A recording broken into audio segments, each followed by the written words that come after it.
Good evening, ladies and gentlemen, and welcome once again to Nerd Week Live here on YouTube, brought to you by the folks at Nerd Caliber. We've got a wonderful crowd tonight, a wonderful crew tonight. Hopefully we'll have a wonderful crowd. And we have a bunch of really interesting topics. I like to call tonight Weird News Night, because there are a lot of articles that you're going to go, huh? But cool stuff, or interesting stuff. Joining us tonight, we're going to start with my partner in crime. Actually, we're going to start with me, Rodney Brown. I'm the editor-in-chief at Nerd Caliber. Sometimes I forget to do that. And also known as first-person shooter on the interwebs, a burly adopter, a couple of different things like that, depending on where you're at. Joining us tonight, after a long hiatus, is my partner in crime at Nerd Caliber, founder and co-owner. Introduce yourself if you would.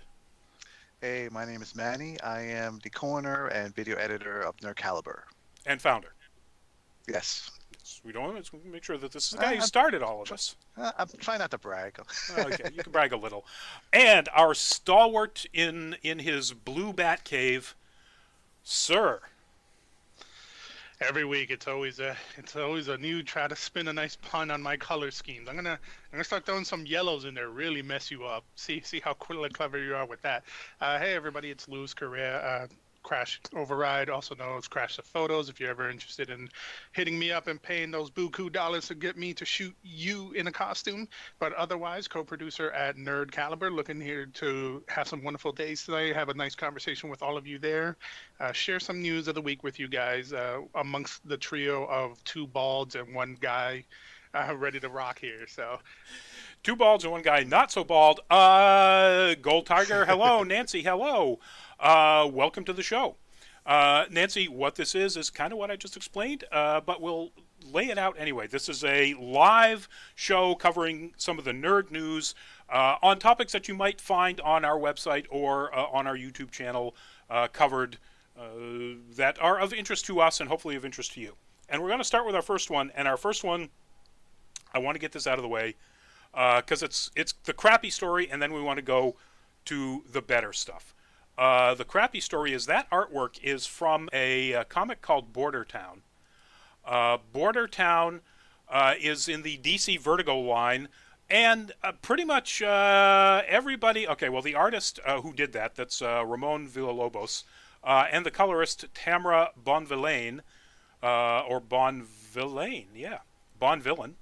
Bonvillain, no, not Bonvillain, have announced that they are leaving the title because apparently the writer, Eric Esquivel, has had very serious sexual abuse allegations levied against him.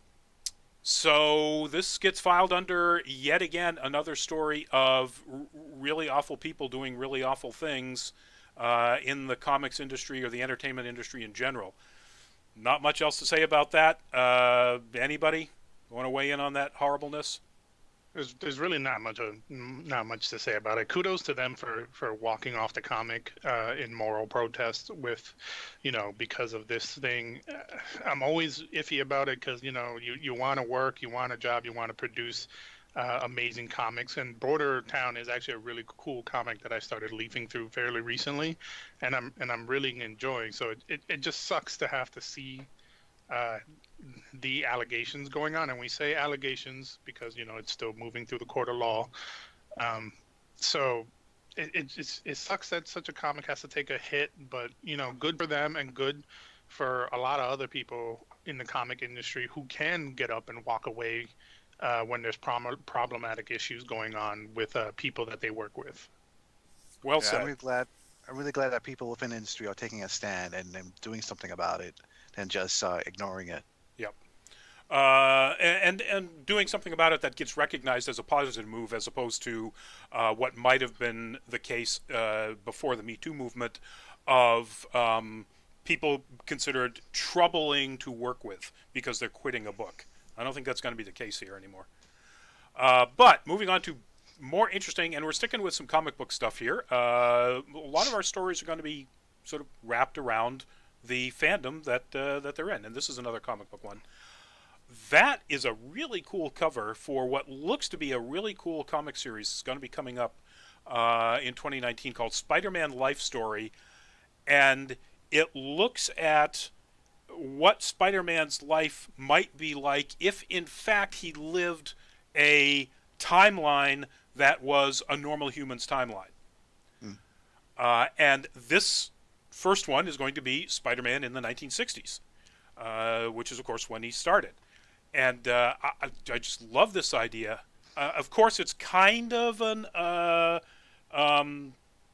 well, Elseworlds is a DC term, kind of a what-if title for Marvel, because obviously it doesn't tie into the actual ongoing continuity. But Mark Bagley is going to be the artist.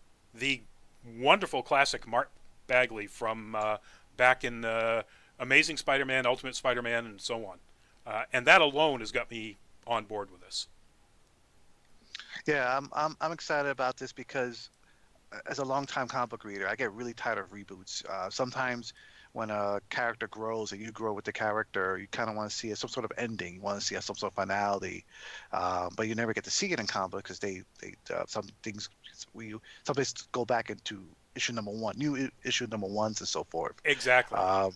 You know, so this is kind of interesting to me because I get to see like what if we get to see a continuation of him getting older and dealing with a lot of issues prevailing in his time period. Yep, very cool. I'm really glad they decided not to call it Old Man Peter or Old Man Spidey or something. Oh yes. I mean, come on. I love Old Man Logan is brilliant, but it was brilliant as Old Man Logan. Let's stop with the old man stuff. I feel like if you called it that, because there was an Old Man Spider-Man in Old Man Logan, but like you wouldn't call it that purely because it's a completely different approach and topic, and has nothing to do with like a Marvel apocalypse. But this is pretty awesome for reasons that Manny illustrated in that for a long time we had a bit of strong progression with Peter Parker and Spider-Man. He got married. He was close to having a kid. Parker Industries, so on and so forth. Prior to Parker Industries, it was just him and Mary J getting married, about to have a kid. Then that all got retconned in the dumbest way possible. And then Marvel reapproached it during the Spider-Geddon Into the Spider-Verse mega arc. And then, people had such a positive reaction to what if Spider-Man continued, being married to Mary Jane and having the baby and so on and so forth. So I think this is a step in the right direction. It's not the step that I want, because I want the kind of Spider-Man Ultimate line deal where people grow and change and give up the mantles and so on and so forth, and have an organic progression to a new hero that's picking up like the name. But at the same time, like I'm gonna take it because what I want is never gonna exist in the main canon, so I'll take it. The plot and the idea of him growing older and progressing and seeing him in different like age brackets and like various eras is actually really cool, and I think that'll be really cool because we tackle a lot of, or Spider-Man tackles a lot of issues in modern times, but how would he be during the Vietnam War? Like that is intriguing to me. I'm old enough to have read, by the way, before we get into that, Superboo, hello. Gamba, hello. Deadpool, hello. Welcome to the show. And feel free to jump in with any comment about the topics we're going on here. I'm old enough to have read Spider-Man in the 1960s, and I remember when they tackled things like drug problems. When Harry Osborn, had issues with pills, they did a lot of very good personal social stories, but they stayed away from the big stories of like the Vietnam War. They hands off as much as they possibly could, which as an entertainment product you can kind of see that. I like the fact that they have changed that model, or they did for a while, with the Falcon version of Captain America, with Sam addressing racial issues in this country like head on, like in a way that Marvel has never done before. So I'm also very much looking forward to seeing how they approach that in this sort of offshoot comic book. But again, it would be great if some of that attitude snuck into the continuity, please. Anyway, moving on to our next topic, also comic book related, and also kind of a social of the moment. That right there is artwork for what is going to be the upcoming IDW comic in conjunction with Hasbro called Synergy.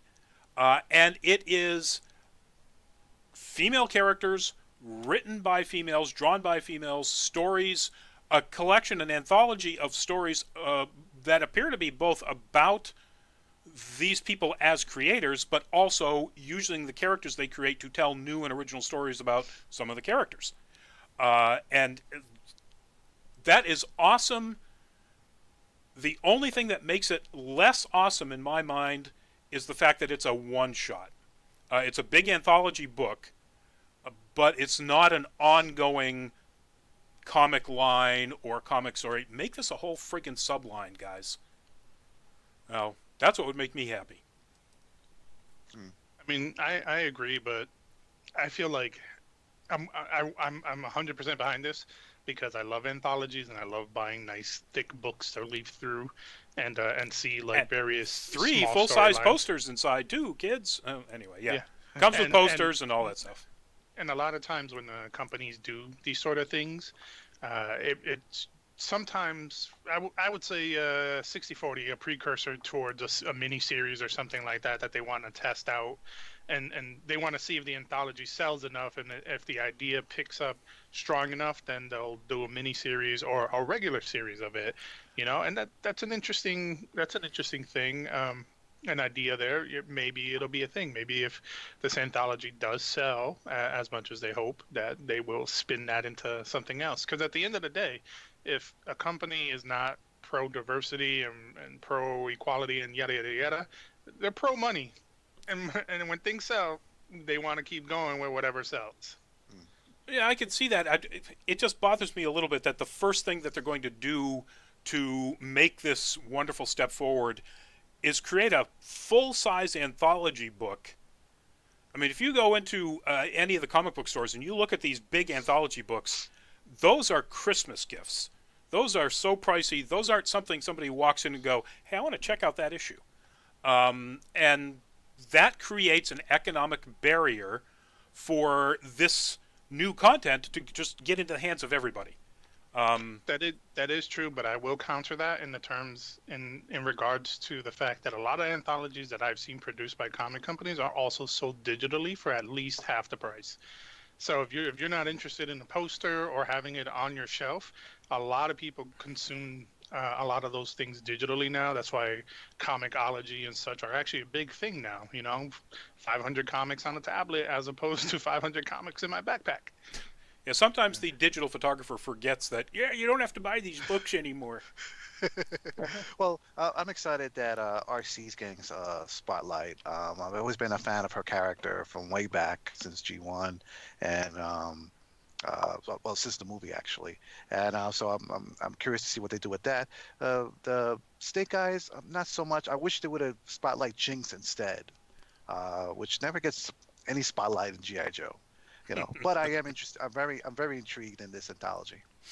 Yeah, and I don't know for certain if that's a gender swap Snake Eyes or if it's like what's the term, a acolyte of his, someone who's picking up, because I know fairly recently in the GI Joe comic storyline, a lot of the characters are aging out and they've been bringing in younger versions.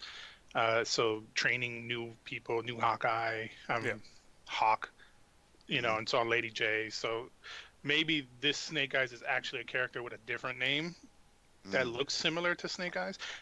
I'll be honest with everybody, I don't give a fuck. But Gem and the holograms forever. I fucking love Gem and the holograms. I loved them since I was a kid. At work, every so often someone sees my Gem posters and they're like, oh, you like Gem? That's weird for a boy. And I'm just like, you can eat my ass because Gem and the holograms is amazing. And there goes the monetization. Yeah, I love Gem. I remember Sunday mornings, I had some weird cartoons. They had Inhumanoids and Centurions, and then they had Gem. And I thought Gem was great. I loved the concept of the duality. It kind of reminded me of Wonder Woman a lot of times, where the idea of this love triangle aspect of it, and hiding your identity, and rock stars and the misfits and all this stuff. Gem, That was Gem in the '80s peaked so high that it almost eclipsed Barbie. Wow. mm, Like, yeah, it came this like a few $1,000s away from eclipsing Barbie's toy line. In that, I, it just I the only reason why it didn't is just purely because the bubble burst in terms of like that look. But the reimagining that IDW has is great. You should pick it up. See, I want to see if in the reimagining, I want to see then a beef between Jem and Barbie.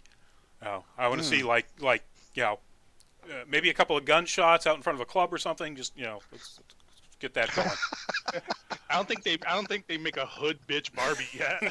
Oh, I'm sure somebody does. I'm 100% sure somebody does. Anyway, so this will be. Oh, by the way, and it's a bummer that Luminous isn't on because Luminous would know for sure what's going on in the current GI Joe universe and why that particular Snake Eyes is not a male Snake Eyes.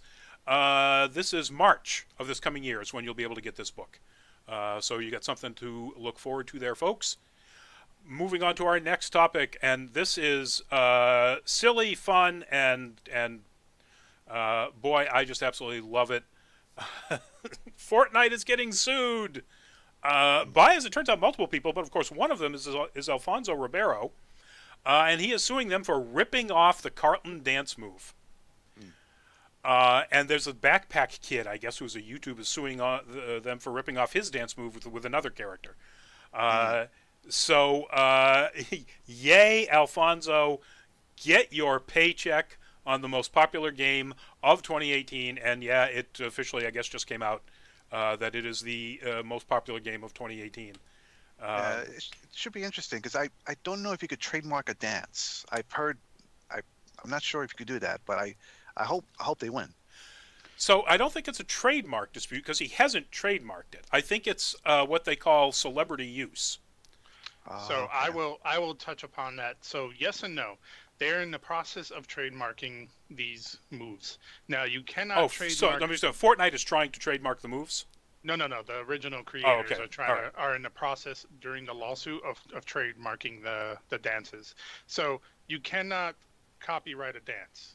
That is a thing. You cannot copyright that. You can copyright a choreographed routine. That is where True. the core of the argument will be. What defines dance versus routine? A routine being that you designed this, set it up, practiced on it, developed it, made it into a thing versus just a dance. And that's where the argument is gonna center around is the fact that did these creators create these things, like design them, come up with the concepts, choreograph them and everything, or did they just do it and then that's it? That'll be interesting to see. I'm not really sure how that would play out. The last couple of times I've made any predictions about trademark or brand mark or anything like that, I've been completely 100% wrong. So Mm. I'm not gonna try to guess. But it'll be interesting to see. I kind of hope that Ribeiro wins. I mean, not that I've got anything against Fortnite, but he's Yeah, well, really Fresh known for Prince this. fan. Well, yeah, yeah, from back in the day, a Fresh Prince fan, but he's known for this. This is his thing, Yeah. Yeah. Now and he here's doesn't have much else. So here's an interesting development with that is a TMZ pumped out because TMZ is trash. TMZ pumped out an old video of him talking about how the dance was made, where he allegedly jokingly mentioned that he stole that routine from two other people. That's what TMZ put up.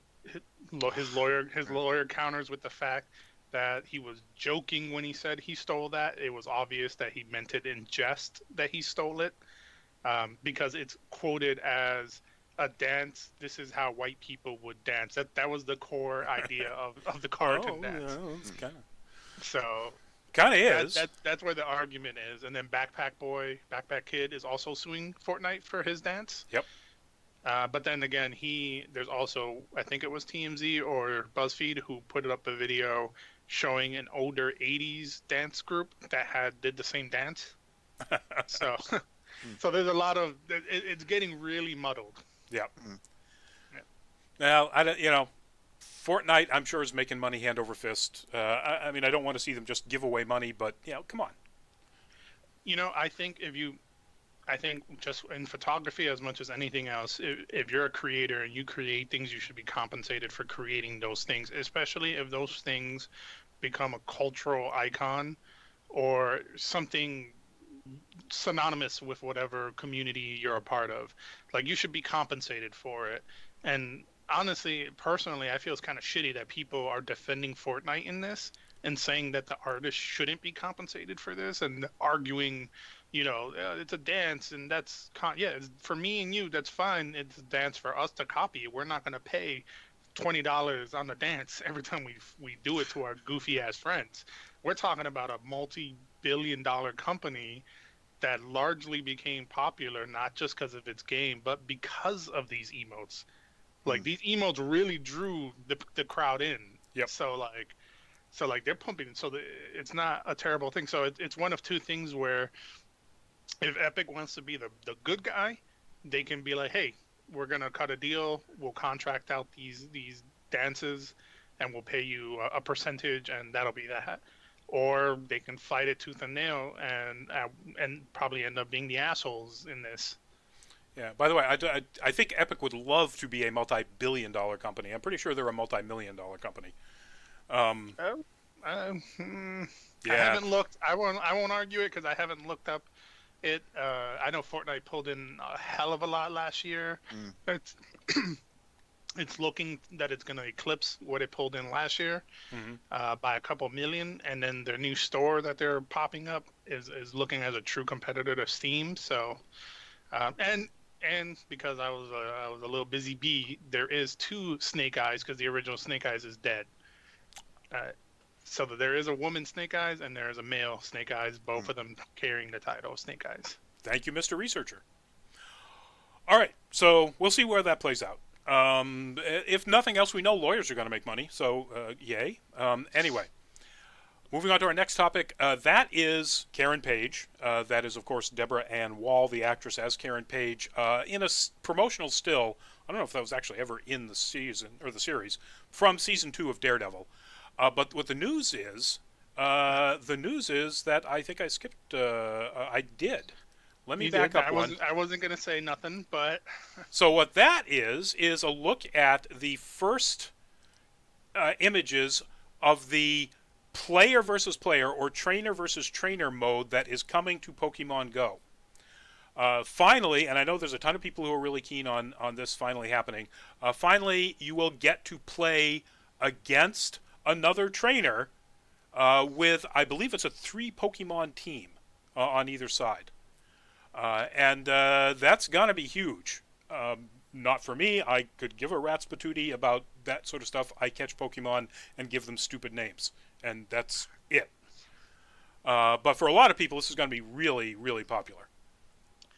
I when you said Pokemon Go, I was just like, "What? This thing's still going on?" But I guess it is. And my first question is, why the f hasn't this been a thing from the very beginning? Because that's the fucking I'm trying. That's the freaking point of the TV series and the other games is to take animals, capture them, abuse the shit out of them, and then make them beat up other animals. Like that's largely the point. So why has this been so remiss? Why is it in the game up to this point? Why is it PETA protesting this game? I mean, come on, or this entire franchise. Come on, PETA. Don't want to get smacked around by pokey crab shacks. I would like to say something about it, but unfortunately, I'm not a Pokemon fan. I'm more of a Digimon fan. Oh wow, there you go. When Digimon Go, of course, it has to take you into an alternate universe, so that would be really tough. But anyway, yeah, I do play Pokemon Go, but literally, like I said, I play it so I can catch these things and give them stupid, funny names, and that's it. I don't go to gyms, and I don't do raid battles, and I don't do any of that stuff. But a lot of people do. My guess is, and I've never read this, my guess is the reason this wasn't in the beginning part of the game is that Pokemon Go was intended to be a different kind of game, and they had plenty of games already out there that do in fact feature head-to-head trainer versus trainer battles. But clearly that was the demand. that, and most of the articles I've looked at said it's like, oh yeah, finally. It's like, well, apparently everybody did really want this to be yet another trainer versus trainer game. I mean, I feel like it was a giant misstep to not have done it from the very beginning. I'm sure the argument can be made that they wanted to like make a different game where you're just walking around collecting trash animals, but at the end of the day, that's not what this game has ever been about. Like, you sure it's a part of the journey that is Pokemon is to go and catch animals. But So, I mean, that's not what the franchise as a whole has been about. Because that's exactly what that game has been about. And realistically, we've proven a good example was like 6 months ago in Central Park. We've already proven that trainers want to beat the shit out of other trainers because that dad and son sure did beat the shit out of those kids over taking over that gym, and that was fisticuffs. Maybe they could have settled it in a Pokemon gym battle. There you go. And then the loser would still go and beat the crap out of the other person because that's the way people are. I'm looking forward to the World Star videos where people just like Team Red and Team Blue just roll up on each other and start. Well, here's attacks. This just occurred to me. Here's the big question: is this their play to get yet another possible game that goes into esports tournaments? You got like Mortal Kombat and so on, right? No, not really. There's no in cell phone in mobile usage. There's not an esport like that. I know there's a company, actually the same company that made Pokemon Go, made a what do you call them? AAR game. Yeah, that's what Go is based off of, that software design. Yeah, and that was their big thing in terms of selling and getting people to compete against one another. And I feel like they're just falling back on what they know and using the Pokemon trainer battles as a jump off point for this. And you can make some really dope events. You could have like employees of the company holding a gym that they create in that area, and then have players like combat them to take over that gym and win unique awards and stuff like that. You can really make something out of it if you're so inclined. True. We'll see where this goes. It also could be just a play to get a resurgence of Pokemon Go activity again. They added the shinies, and they added a whole, the newer generation Pokemon, a few months, 6 months ago or so, and maybe that didn't give them enough of a resurgence in popularity of the game, and now they have probably been planning on doing this all along. They said, okay, now it's time to release, the PvP, the player versus player. But yeah, I mean the playership has dropped considerably after all those glitches and all those issues with like locating the Pokemon and the disappearance of the footsteps and a lot of other stuff. It really wore people out. So I think they're trying to win back people by going to like something that everybody wanted to begin with. Yep. Makes sense to me. But now we're going to move on back to Karen Page, or Deborah Ann Woll. And the news here is that Deborah Ann Woll is going to be starting her own Critical Role-like role-playing game show on Geek and Sundry. It's called Relics and Rarities, and she will be DMing it. The core cast is Julia Dennis, Tommy Walker, Xander Genere, and Jasmine Bular, none of whom I know. And they will be surprise celebrity guests stopping in for each installment. Really, a lot like Critical Role, sounds like. Harmon Quest. Harmon, yeah. Which is, in fact, Critical Role. So I'm looking forward to this. Honestly, I don't watch Critical Role. It's way too much of an investment in my time to be able to, sit here and watch these people, roll dice. And they have a podcast, just so you know. That's true. And they have all sorts of other related media, webcomics and comic books and all sorts of things related to Critical Role. It would be cool if this grows to that extent. They're certainly going to be on a platform that could give them that. I mean, Nerdist, Geek and Sundry, etc. So props to Geek and Sundry for well, it makes sense to me they're going to make another show like Critical Role, being that it's such a huge success. But having a woman GM this time, I think that's really cool. I I hope it's good because I'm worried about the because I listen to Critical Role and it's fun stuff, and I've listened to other like copycats, other stuff out there, and I'm hoping it won't get too saturated this type of content. So I'm really looking forward to see what spin. It has to be some sort of spin to this that's different from Critical Role. So I'm looking forward to it. What's the game system that they're using? Are they using D&D as well? Uh, No, they are using. Come on, what is it? Pathfinder? oh, I hope not. No, I thought it said in this article. I don't. Let's see. RPG Relics and Rarities based on. Well, it says based on Dungeons and Dragons, so I'm assuming. Um, So it's like probably a homebrew Yeah. mix based off of Dungeons. See, because like me, I'm kind of tired of Dungeons and Dragons. I actually don't really play D&D. I'm more of a cyberpunk, so Shadowrun, Starfinder, things like that. Like I prefer those type of games, and that'd be really cool to see a game where with those game systems. Even World of Darkness. World of Darkness is a great system if you're a narrator like I am that likes to talk. That's for you. You go in there, you write your stories. You're the storyteller. Players use D10s. That's it. It's all about narrative. It's fantastic. I love it. I think Geek Century is doing a show about World of Darkness. I just haven't really checked out because I'm just tired of vampires at this point. Yeah, but there's different books. Yeah. There's a Yeah, like I actually use the World of Darkness core book to make my own games. I heard Changeling and Mage are very good. Uh, But that's as far as I know. Excuse me while I drink out of my Fallout cup. Thank you, Bethesda. This is probably. I just want everyone to know that this cup is not working properly, it's and I'm probably going to get 500 atoms for it. it's made of thin vinyl and instead of Yeah, it's not. They told me it was glass, but it ended up being plastic. yeah. I'm my striper fishing cup, so nothing particularly nerdy there. Oh well. But, Um, but yeah, I'm curious to see about this new show. I'm hoping it's good. it is debuting. Did it say when it debuts? February 4th, Monday on Alpha.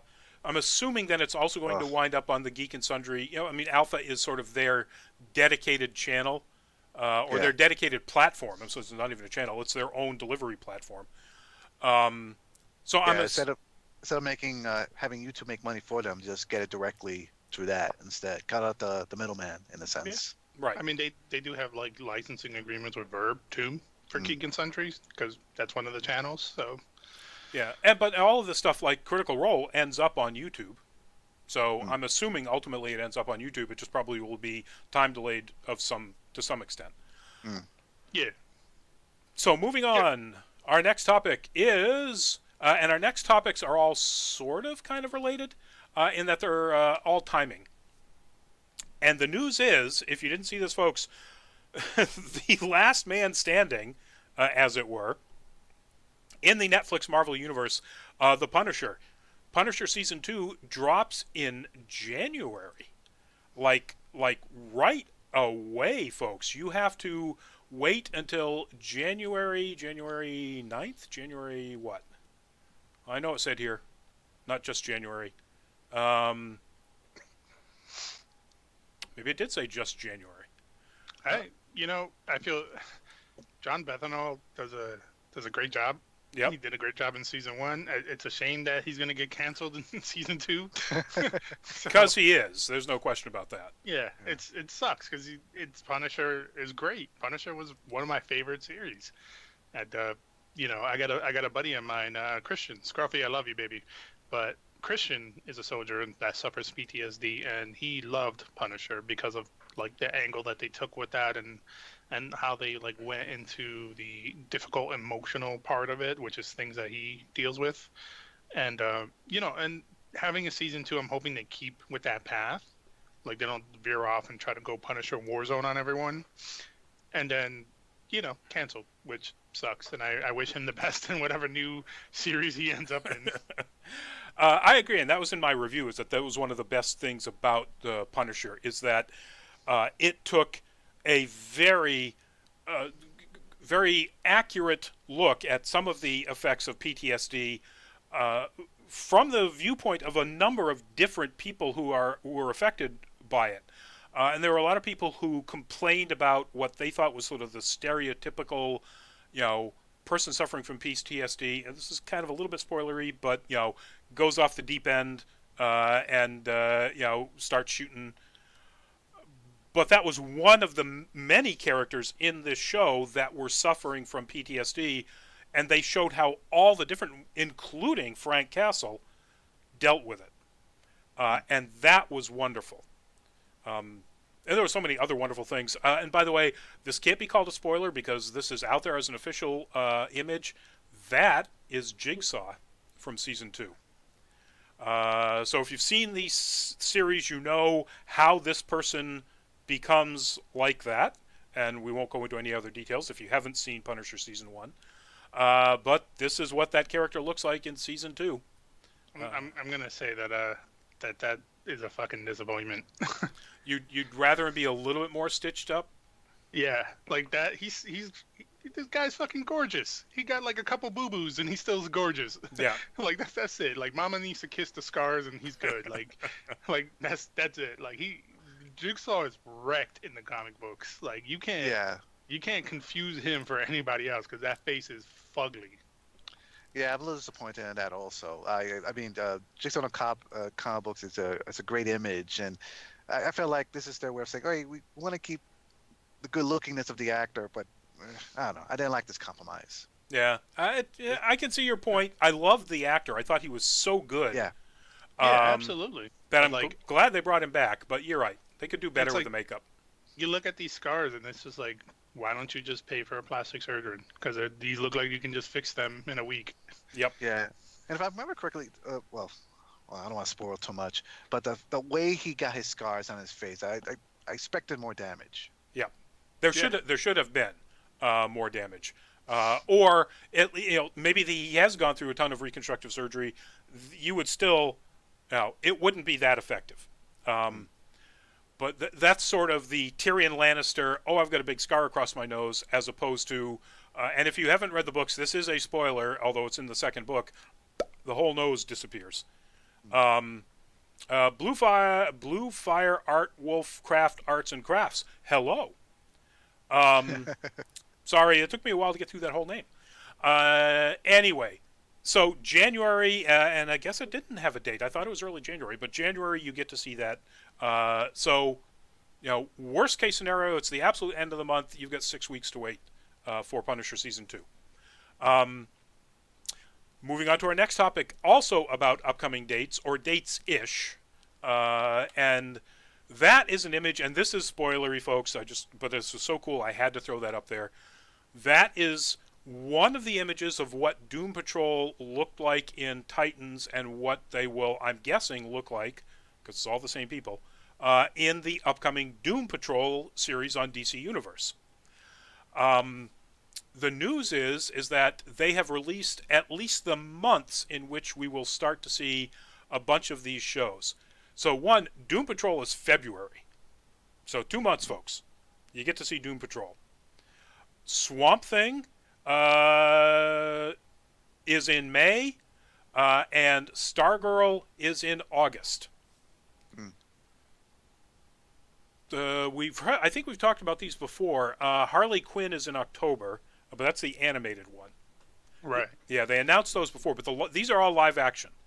So the live action Doom Patrol is February, live action Swamp Thing is May, and live action Stargirl is August.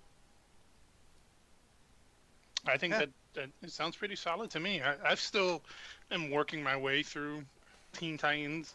It's purely because I have a difficulty with like the blue filter with my eyes, so sometimes it makes it hard for me to watch the show. And God, I hate the blue filter. Yeah, it's so I will. I'm going to wait until after the series finale, which is in a few days, before I write up a review. But I'm going to have a review on it, there's some really awesome things about it. There's some really awful things about it, and the question is, where does that balance lie? But you'll have to wait to find out. What I think, anyway. Dun dun dun. Dun dun dun. But anyway, if you are at all a fan of this, the designs here are fantastic, and I'm really looking forward to all of them anyway. But certainly Doom Patrol. Yeah. Yeah, I really hope they do a good job with it. I mean, Doom Patrol is not one of those easy properties that you can just create. It's only a handful of writers have done a really good job with Doom Patrol. I remember reading Doom Patrol when they would try to bring it back every so often, and some of them were pretty terrible. Grant Morrison did a great job. So I'm hoping they'll take more of the verticals influence of it and see where it goes. Yep. I mean, they could do some really fantastic things with it, but we'll see. I am skeptical, but I'm hoping for good things. If you haven't seen their appearance in Titans, it's pretty grim. It's also that episode has probably some of the best humor in all of Titans, but their take on the characters are pretty grim, and that might be an indication. I'm sure it's an indication of what the series is going to be like. Yeah. So. No. Okay. Yeah, I was saying. Yeah, I was agreeing. I was agreeing. Yeah. All right. Yeah, So. I mean, you can say the same thing about Swamp Thing too. I mean, Swamp Thing is. I read some really bad Swamp Thing comics, and the movies before weren't that. Let's just say they were interesting.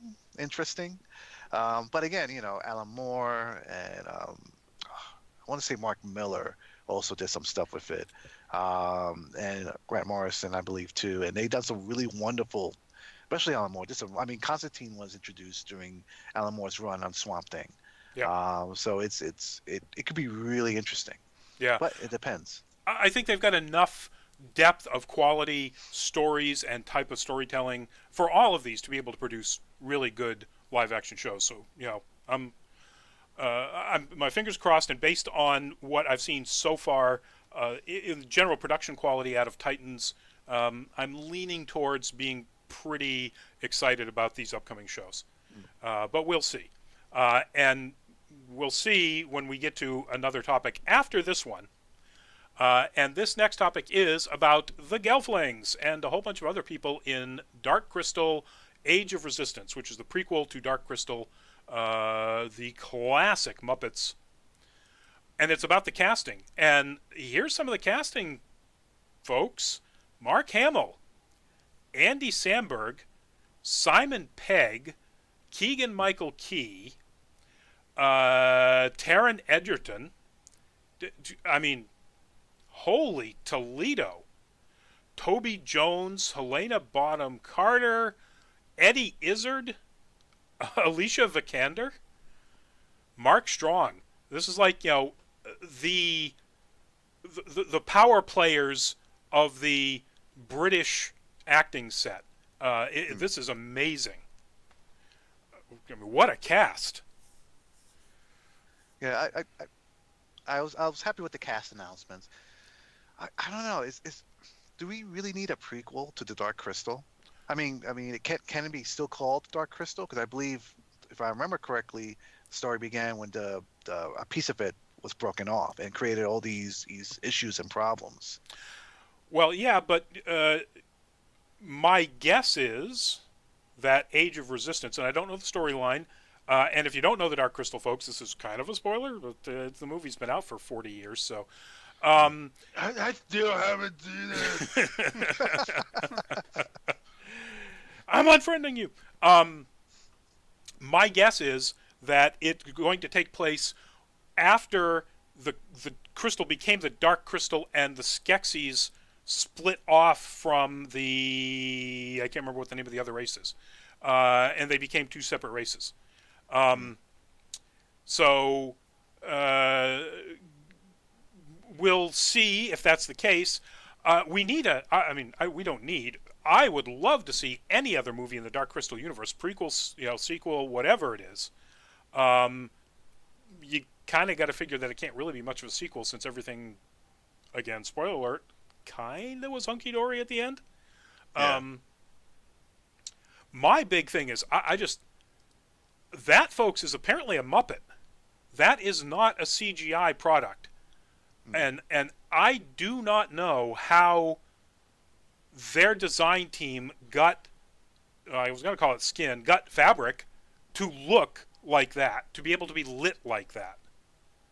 I feel like your suspension of disbelief is weird, considering you practically are steeped in the cosplay community, where people turn foam into like majestic works of metal armor. Metal, trying to take foam and turn it into something that looks like believable being skin is. Granted, this is the Henson Productions, and Lord only knows, these guys. If anybody's going to pull it off, this team is going to do it. But wow, Yeah, it looks. Now I'll be honest in that I have no real interest in Dark Crystal. Like I just don't care. Muppets are not my thing. That kind of stuff is not my thing. But I definitely do love practical magic. Like that is my thing. I do love watching them. I love when they did a documentary on making Yoda and how they put the puppet together for Yoda. The practical effects and making the lightsaber noise. So I can really dig the visuals on this. I can really dig it a lot. yeah. Mm. I'm sorry, you were about to jump in, Manny. Oh no, no, no, I agree with you. It's, I mean, Henson Productions has always done a tremendous job with what they produce. It's always exciting to see what they put out. Yeah. Yeah. Let me get back to the article to find out whether or not it tells us anything about what's the release date. It's not in this article. I'm not even sure they have a release date for this, since they've only just now named Mm. voice casts. But I'm looking forward to it when it comes out in 2030 or whenever. Um, and by the way, I still Keegan Michael Key. I want to be something that's like Luther the Gelfling anger translator. Please, please. Or Mark Hamill. Mark Hamill's got to be a Skeksis. Yeah. What else? Yeah, fair. Anyway, moving on, and this is the teaser. I don't know if it qualifies as teaser that I mentioned before about the DC Universe stuff. There's 2 casting announcements for Stargirl. One of them is Starman is going to be played by Joel McHale. Community, the Joel McHale show featuring Joel McHale. This guy is a fantastic comic actor, but Starman? Really? He's gonna be Starman. Yeah. Or just Star Spangled Man. Could you put Star Girl? That is Starman in the series Stargirl. So I guess if you don't know the Justice Society stories, not Star Spangled Man, Starman, Sylvester Pemberton. So Golden Age Starman, which is fitting because they're all the sort of Golden Age Justice Society characters, including Stargirl, Starman. Wait, hold on. No. Wait. The Golden Age Starman was someone else. Sylvester Pemberton, he was the Star Spangled Kid, and he was and Stripesy was his partner, and he was part of JSA, but he was also part of I want to say the Seven Soldiers also, of Victory. Well, I mean, it's possible that they probably merged the two. They might have merged the two, and again, what I'm reading here is he is Starman, and he does have a long-time sidekick named Stripesy. So Okay. It sounds like they probably merged the two, which would have made sense. Yeah. Because in the comic books, there's so much so much backstory. But she actually it's a combination of Star Spangled Kid and Starman and a bunch of other things how she got her cosmic staff. Okay. Yeah, because that's him wielding the cosmic staff in that picture, right? I believe so. Yeah. Bring it back up here so you can see if I can get to it. There we go. There was something like that. Yeah, I'm guessing that's the cosmic staff in his hands right there. Yeah.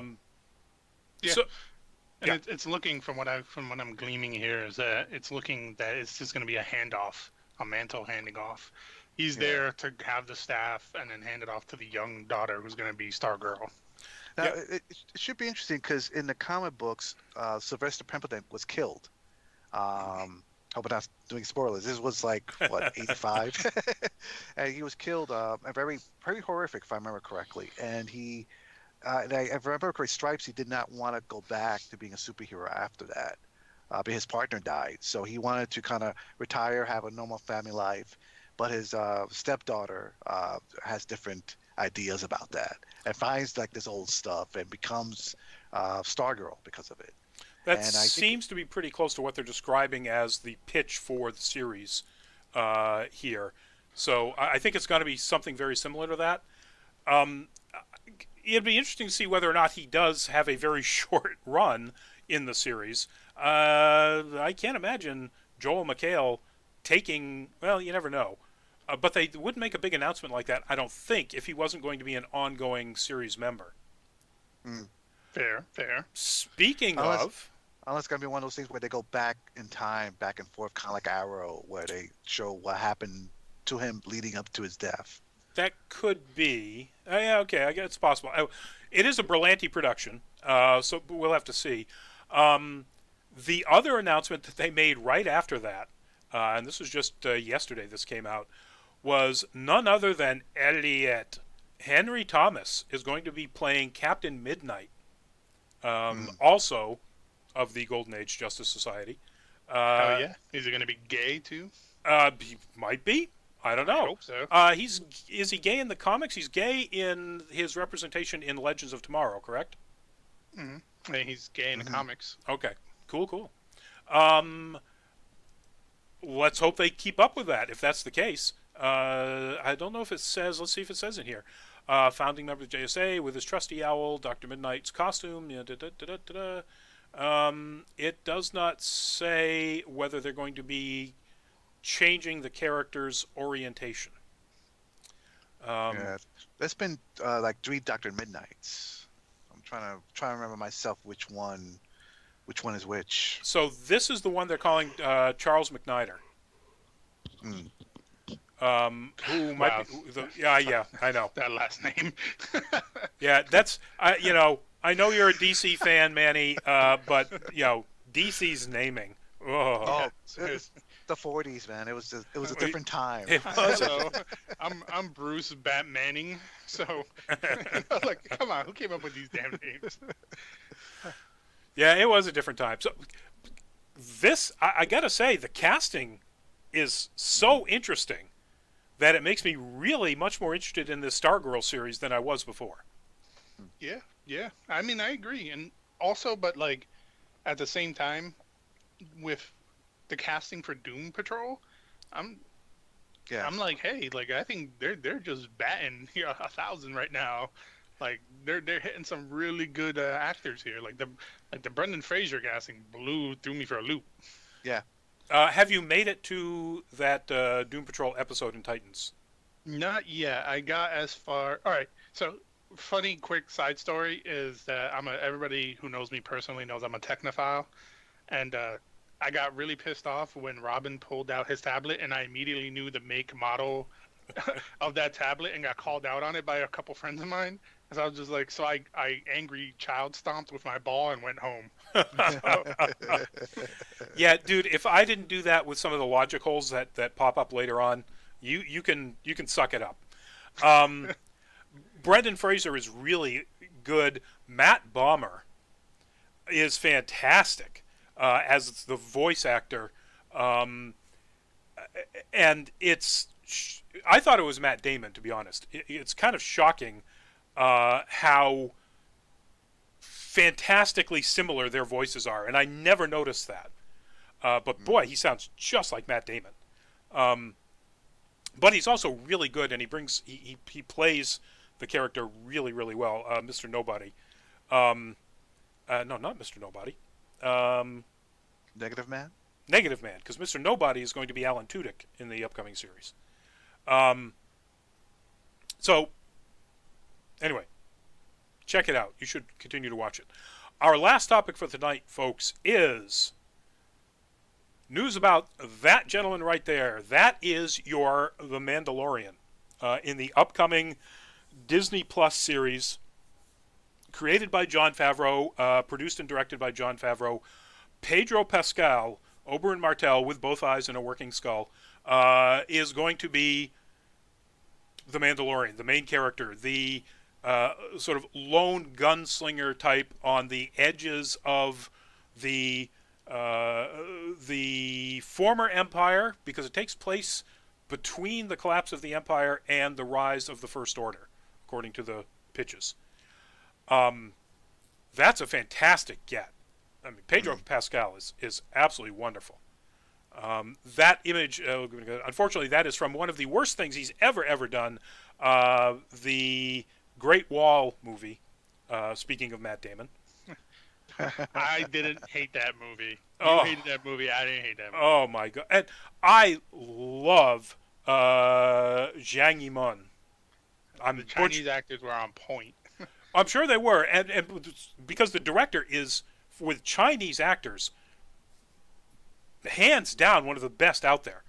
I mean, his movies, go watch any of his movies. They're just fantastic. It's just that, anyway. I'm a history buff and a bit of a at least make some smidge of an attempt at historical accuracy kind of guy. No. You can't tell me to suck it up on Titans, but you can't suck that up. Well, yeah, this. It's like, look, here's one little piece of tech in an otherwise fairly accurate. I mean, their location scouting was brilliant. Series. To be fair, and to counter what you're gonna say, tell me what part of Chinese history a meteorite crashed into a mountain and millions of creatures came out of, because that's the part of Dynasty Warriors I missed. Yeah, that's what I'm saying. Is that there's nothing in this series or in that movie that is even anyway. Aside from the fact that it was China and there was a wall, that's it. I feel like that was the point, though. It wasn't trying to like be historical. It was trying to be, fun and monsters. Yeah, okay. Anyway, this blew my mind. And not the casting of Pedro Pascal. I think that's wonderful. That's great. I'm just excited for the Mandalorian in general, especially since like Lucas Games killed Star Wars 1313, which was supposed to be a Mandalorian game. That is true. Where I was going with the rest of the cast here. So Gina Carano, Giancarlo Esposito, Breaking Bad, Carl Weathers, Nick Nolte, and we covered this last week or a couple of weeks ago. Last week, Nick Nolte, and he's got to be a bad guy, but he better be a bad guy alien with giant teeth. Werner Herzog is a regular cast member in this show. Who's that? I don't know. That sounds familiar. Werner Herzog is one of the most brilliant German directors of the last 50 years. He is most known as a director. He directed Fitzcarraldo, Grizzly Man. He's a genius director. He apparently has done acting once every 5 or 10 years or so. He was the behind-the-scenes big bad in the first Jack Reacher movie. He was the Zek. If you haven't seen it, his portrayal is shuddering. It's, as a bad guy, he nails a bad guy. I gotta watch it again. It's been a while. Jack Reacher, it's a bit forgettable, unfortunately, about those movies. There's a lot that's forgettable about Jack Reacher. The guy that he ultimately confronts in the trailer in the mining facility, that's the Zek. That's the big bad guy. And that's Werner Herzog. That's the brilliant director, Werner Herzog. This cast just can't get any better. It just blows my mind. I'm so looking forward to this now. I was looking forward to it anyway. But boy, I can't wait to see what these guys do. I hope they've got a good writer. Because Yeah, because I really like to know more about the post Return of the Jedi universe. Now that they now that the expanded universe has been re rebooted in a sense. Well, they have cherry picked items. Remember, Yeah. so it's possible that some of the stuff from the expanded universe could wind up in this as well. Um, Maybe I think it would be interesting, and it certainly would make a lot of fans very happy because a lot of fans were really unhappy when Disney went at first went, you know what, that whole expanded universe stuff gone. Hmm. Yeah, I agree. But at the same time, I applauded them for that because that was bold. That was a bold way to do it because now you just created a hell of a lot of content that you can cherry pick from whenever you need to create more stuff when you run out of ideas. Yeah. And having a post Revenge of the Sith is great. I think Mm. personally because I'll be honest, and I'm gonna get a lot of hate mail about this. I don't like Jedi. I hate Jedi. I think Jedi are dumb. I hate Sith. I think fighting space Gandalf wizards and with like rave swords is just dumb. Like artistic wise, it's beautiful when you see them fight, but like largely everything is because two groups of assholes can't get along. It's Republican and Democrats in space, and like, but Please do not give either of those sides Jedi powers. Please. but like what I did love is Clone Wars. Clone Wars, I loved it. It was beautiful. I loved Rogue One. Mm. Rogue I One. thought it was great. The closest they came to Jedi was what's his name? The Asian actor. I forget his name. He's such a great actor too. Donnie Oh, Yen. Donnie Yen. Donnie Yeah, Yen. thank you. Yeah. I love that interpretation of having the Force but not having the Force at the same time. Mm. I thought that was really cool, but there was no Jedi, and I enjoyed that. I don't like the lightsabers. I like the everyday person standing up and being a hero. That's my thing. So like in Mandalorian, you're gonna see that. That's gonna be a thing. You're not really gonna see Jedi. Jedi aren't really around anymore.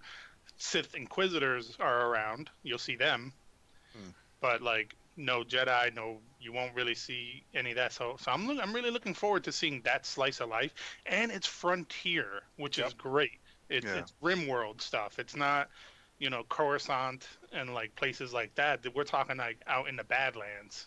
Yeah. And to add to your argument, not a lot of things in the expanded universe weren't that great.